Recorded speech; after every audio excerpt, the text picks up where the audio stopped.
We heard J.J. Redick was probably the front runner, but now it looks like the Lakers are turning their attention to one Dan Hurley, head coach of the University of Connecticut, because ESPN's Woj reported that the team is targeting UConn's Dan Hurley for the role. According to Woj, LA is expected to offer Hurley a massive long-term contract. We heard about Dan Hurley, back-to-back NCAA championships. He's probably college basketball's #1 coach for the past couple of years now, and now it looks like he could be in for a massive deal with the Los Angeles Lakers, who he's meeting with today in California. I would like to know, do you think Hurley would be a good coach for the Lakers?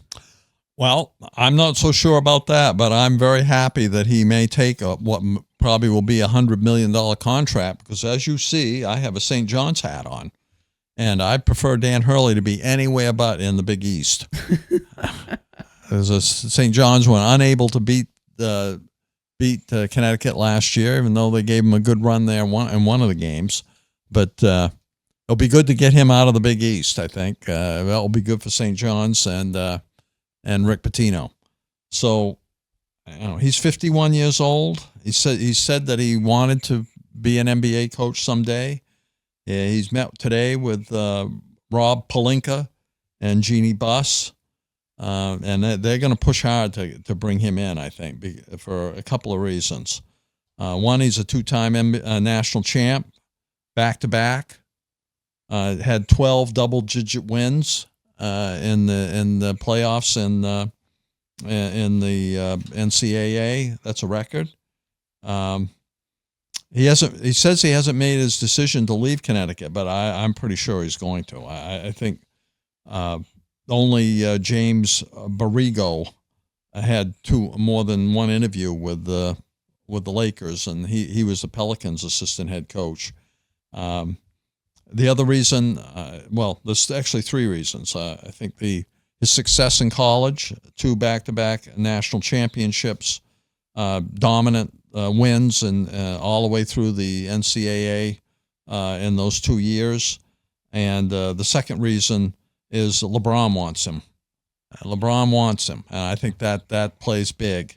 And he's impressed with Hurley's sophisticated offense. His offense is built on tactical acumen and elite player development. And that's going to be very important in this day's NBA because of the CBA, which makes it very hard for the big market teams to have 3 elite players on the same team. You're going to have to develop some of the younger talent and have them play together as a team. LeBron is really impressed with Hurley's offense. He said that he really thinks they have an offense that's very creative and winning, and he likes that a lot. I think one of the wild cards here is whether Anthony Davis is on board and how he will fit into that offense. So I'm sure they're going to be getting his opinion and making sure he agrees. Hurley comes with college coaching experience. The Lakers have the 55th pick in the draft. I bet you that goes to Bronny James, and Dan Hurley will be coaching Bronny and bringing him along to try to make him a force in the NBA, along with his dad, who will be playing alongside him for probably a couple of years anyway. So those are my initial comments. I'll have a few more things to say after I hear your view. Sure. Well, it's going to be very, very difficult because I think a lot of people expect the Lakers job to be so good because you have Anthony Davis, you have LeBron, you have Austin Reeves. It's like, oh my God, you're in LA. It's amazing. But in reality of it, you have these big-time market teams. The Yankees are expected to go deep in the playoffs and maybe win the World Series. The Celtics are expected, especially with the talent they brought, to go out and compete for an NBA title. The Red Sox, historically, you want to go for the World Series every year. The Warriors, they've had such long-term success, they're expected to go into a deep playoff run. You expect these big-time markets. The New York Knicks are expected to go out and win a lot of games, especially with the recent amount of success. So the Lakers are a massive market team. I don't think it's a great job for a lot of head coaches, especially J.J. Redick, because he has no experience. So if the Lakers still want to compete and they still want to be in denial about it and say everything's okay, we don't need a reset, we don't need maybe a culture change, go with J.J. Redick. He'll definitely be a player's coach. He's not that much older than many NBA players already on the Lakers. The Lakers are one of the oldest teams in the NBA. He's friends with LeBron James. If you want a player's coach and then you want someone that can, buddy up with the guys, go with JJ Redick. But if you actually want to be serious about your decisions here and you want to build a foundation,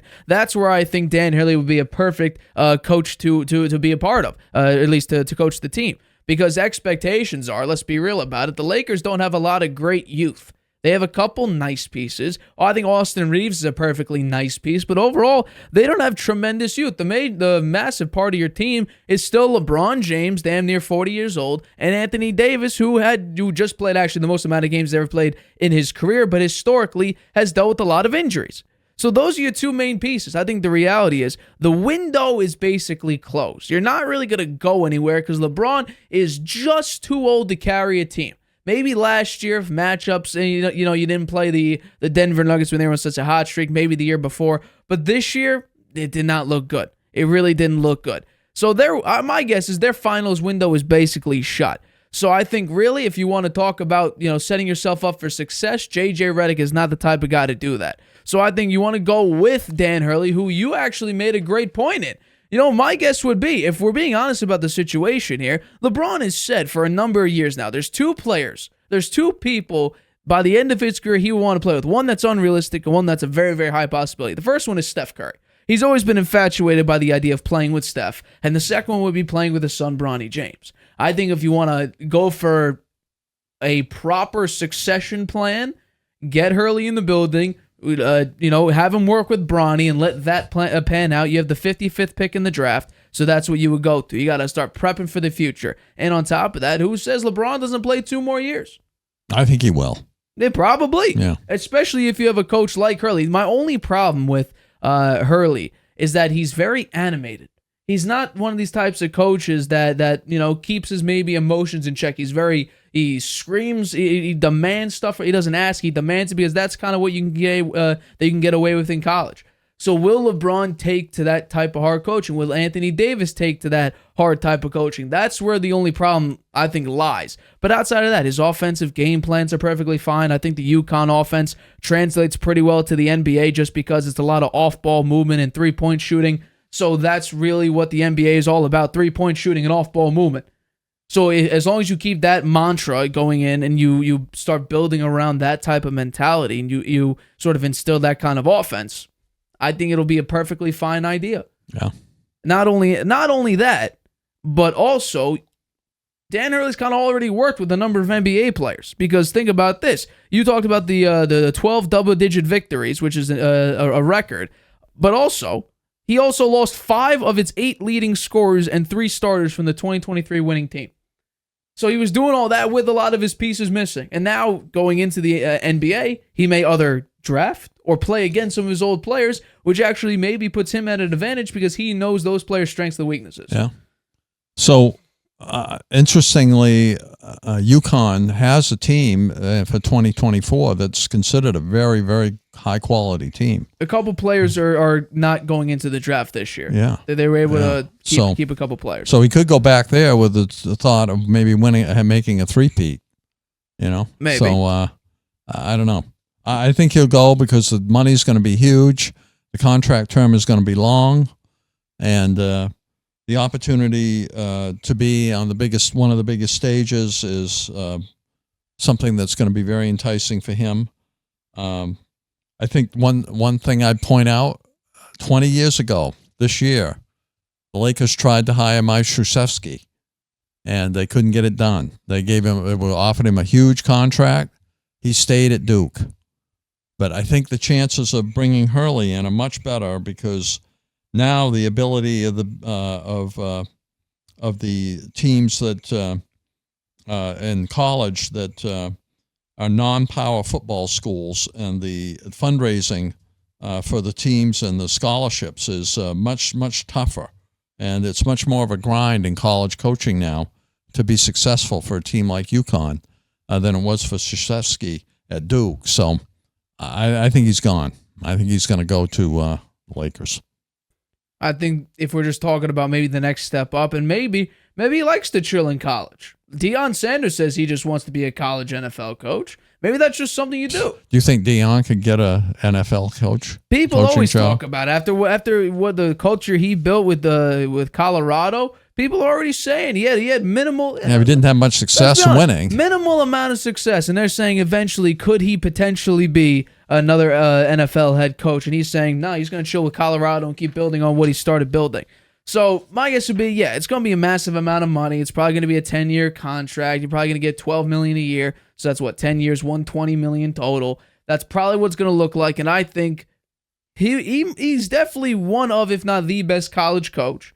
But we have to realize, not a lot of college coaches, you make the transition from college directly into the NBA, hasn't turned out so well. Rick Pitino didn't turn out so well. So it's kind of, there's definitely some risk involved in that. But I think if Dan Hurley decides to go to the Lakers, the expectations may increase from what it's already at, because you've been on so many head coaches. I think it's been, 8 coaches in 10 years, something like that. 8 coaches, 5 years, some crazy thing like that. I think the expectations may grow a little bit. You're already expecting to do well because you're Los Angeles. You're the Los Angeles Lakers, tied for the most NBA titles in NBA history. And also, it's kind of like the Dallas Cowboys. You may not have the best team. You may not even have a very good team. You're still expected to win it all. Yeah. I think Dan Hurley, with his level of success he's had with UConn, that, hey, maybe some of the expectations could be met. Make it to the playoffs again. Maybe win a round in his first year as a head coach. But it's really about figuring out how to transition from Darvin Ham, who, by the way, Austin Reeves, massively critical. A lot of the Lakers players are massively critical on Darvin Ham, telling he doesn't want to show up and compete for a title every day. I think Dan Hurley will bring that type of attitude, and definitely he'll bring that energy into every single game, because that's what we saw in UConn, yelling, screaming, getting really into it, which maybe the Lakers need. They need that type of energy boost. And the Lakers have some young players too. Austin Reeves. They're not very good. Austin Reeves is good. Rui Hachimura and Max Christie. I don't know about Max Christie, but how would you feel if you were Bronny James, though? I think it would be very hard for him. Of course it is. Right? To wind up being drafted by the Lakers, be in that big spotlight, and have his father on the same team. Yeah. And his father being probably quite demanding of him, particularly if he gets out there on the floor and makes a bunch of mistakes. I mean, I don't think LeBron is hoping that he plays on the same team as his son, and his son sits on the bench the whole year. I mean, he's going to want him out there. Absolutely. So he's going to be out there. If he winds up out there making a ton of mistakes and can't hit the broadside of a barn with his shot, then that's going to be pretty hard on Bronny James. So it's a lot of pressure. Yeah. It's a lot of pressure. Absolutely. Nate. Think about it. How much pressure that is. I completely understand. No, it is a lot of pressure, because not only is your dad in the NBA, not only does your dad want to play, wants you on his team. He's one of the best players. He's considered maybe the best player in NBA history. LeBron is largely considered the greatest player in NBA history.